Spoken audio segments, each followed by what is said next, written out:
ताई नमस्कार. नमस्कार. आज प्रचाराचा खरं तर शेवटचा दिवस आहे. एकूणच कसा लोकांचा तुम्हाला प्रतिसाद मिळतो या सगळ्या याच्यामध्ये? प्रतिसाद म्हणायला गेला तर खूप छान. आज आपल्या शेवटच्या दिवशी आपण सगळ्या म्हणजे पूर्ण बोरीखोडा जिल्हा परिषद गटामधून आपण आपली रॅली काढली होती रिक्षाची. अगदी निमगाव सावामध्ये 1000 लोकांनी आपल्याला इथे रॅलीमध्ये समाविष्ट झाले होते लोक. आणि आपण निमगाव सावामधून नारळ फोडून स्टार्ट केला.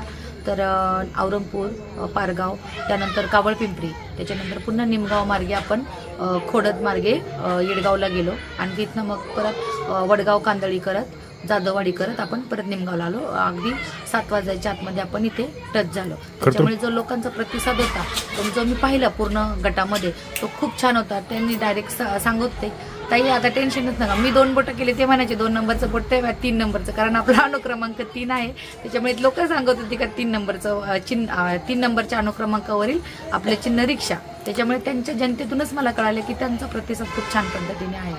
खरं तर पवार साहेबांनी जी काही विकास कामं केली त्या विकास कामामध्ये जे काही गुळगुळीत रस्ते आहेत त्याच्यावरूनच खरं तर तुमच्या आज दिवसभर ऑटो रिक्षा धावत होत्या. कसा होता तो अनुभव?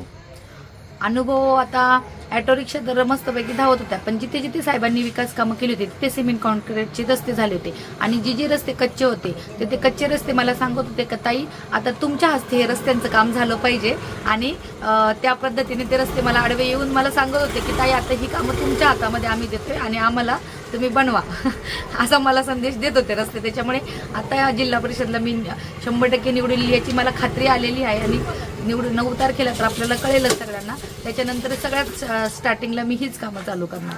खरं तर पवार साहेबांनी इतकंच चुणूक तुमच्यात देखील दिसते कामाची. काय साहेबांनी केले आणि तुम्ही काय करणार आहात? साहेबांनी जशी विकास कामं केली अगदी जनतेमध्ये झोकून देऊन त्यांनी समाजकारण राजकारणापेक्षा जास्त 80 म्हणजे 100% मधलं 80% त्यांनी समाजकारण केलं आणि 20% राजकारण म्हणता येईल. तर त्याच पद्धतीने अगदी त्यांच्या पावलावर पाऊल ठेवून मी अगदी समाजकारणामध्येच उतरणार आहे. आणि साहेबांनी जशी विकास कामं केली तर मी एक महिला असल्या कारणाने मी अजूनही त्याच्यामध्ये प्रगल्भता वाढवणारे महिलांसाठी ज्या गोष्टी प्रलंबित आहेत, जसं त्यांचा रोजगाराचा प्रश्न आला, भरपूर साऱ्या गोष्टी असतात महिलांच्या, तर त्या गोष्टींवर मी तेवढाच फोकस करणार जेवढा विकास कामांवर फोकस करणार आहे. खरं तर काय व्हिजन घेऊन तुम्ही जनतेसमोर आलात? काय व्हिजन घेऊन तुम्ही निवडणूक लढतायत? विजन आहे बघा, ज्यावेळेस आपण निवडणुकीच्या प्रांगणात उतरतो त्यावेळेस आपलं विजन क्लिअर असतं. माझंही विजन क्लिअर आहे. आणि हा आपण जाहीरनामा छापलेला आहे. आणि हा जाहीरनामा आपण प्रत्येक घराघरामध्ये पोहोचवलेला आहे. आणि मला असं वाटतं माझ्या व्यतिरिक्त असा जाहीरनामा कोणाचाच नाही. तर जनतेने माझी अशी इच्छा आहे की जनतेने हा पूर्णतः जाहीरनामा वाचावा. आणि याच्यातलं एकही काम माझ्याकडनं झालं नाही तर मला येऊन विचारावं.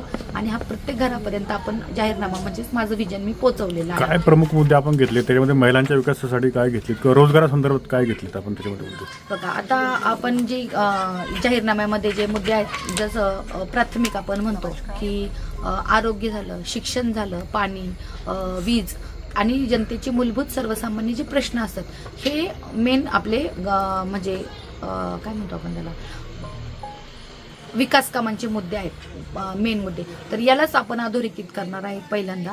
आणि दुसरा मुद्दा म्हणजे महिला सक्षमीकरणाचा. हा खूप महत्त्वाचा पार्ट आहे. म्हणजे समाजाचा जो एक घटक आहे पूर्णतः तो म्हणजे महिला सक्षमीकरण. तर त्याच्यावर मी सुरुवातीपासून काम करते. 5-6 वर्षांपासून महिला सक्षमीकरण, महिला बचत गट आहेत, त्याच्यानंतर मुलींचे आपण म्हणतो ना प्रशिक्षण आयोजित करणं, ह्या गोष्टींवर मी 5-6 वर्षांपासून काम करते.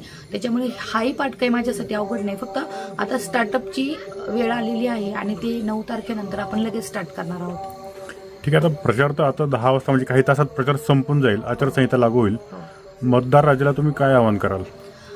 मतदार राजाला मी अगदी कळकळीची विनंती करेल की त्यांनी आतापर्यंत जसा मला साथ दिली, साहेबांना साथ दिली, त्याच पद्धतीने आता अगदी रॅलीपर्यंत आल्याच्या नंतर जसा आम्हाला आनंद आहे की तुम्ही टेन्शन घेऊ नका, 100% आम्ही तुम्हाला मतदान करणार, अजिबात टेन्शन घेऊ नका, निश्चिंत व्हा. मग त्यांचा जो विश्वास आहे त्या विश्वासाला म्हणजे खरे उतरले पाहिजेत. आणि 9 तारखेला त्यांनी म्हणजे मला म्हणजे आपण म्हणतो ना निकाल जो आहे तो आपल्या बाजूचा झाला पाहिजे अशी मी अपेक्षा करते जनतेकडून. त्याच्यामुळे मी जनतेला म्हणजे पूर्ण बोरीखोडा जिल्हा परिषद गटातील सर्वसामान्य जनतेला, त्याचबरोबर माझ्या सगळ्या बंधू भगिन मतदार राजाला मी विनंती करते कळकळीची की येत्या आता 7 फेब्रुवारीला जे मतदान होणार आहे तर अनुक्रमांक 3 समोरील माझं नाव कविता संदीपान पवार, चिन्ह जे आहे ते रिक्षा आहे, त्या रिक्षा समोरील बटन दाबून सर्व मतदार राजांनी मला भरघोस मतांनी विजयी करा ही अगदी मी कळकळीची विनंती करते. अगदी शेवटचा प्रश्न घेतो.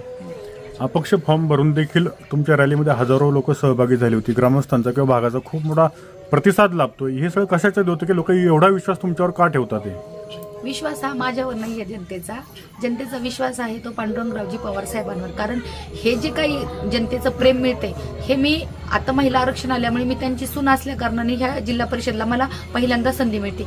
पण जे आदरणीय पांडुरंगरावजी पवार साहेबांनी जनतेची विकास कामं केली त्या विकास कामांच्या माध्यमातून आदरणीय पांडुरंगरावजी पवार साहेब जनतेच्या मनामनामध्ये त्यांनी घर केलेलं आहे. त्याच्यामुळे आपल्याला जरी कमी वेळ मिळाला चिन्ह पोचवायला तरी आपल्याला फक्त 4 ते 5 दिवस मिळाले, परंतु ते 4 ते 5 दिवसामध्ये जे चिन्ह मिळालं ते 5 दिवसापेक्षा 5 तासामध्ये प्रत्येक माणसाच्या मनामध्ये घर करून गेले. त्याच्यामुळे हे सगळं जे काय आहे त्याचं सगळं संपूर्ण श्रेय मी माझे सासरे आदरणीय पांडुरंगरावजी पवार साहेबांना देते.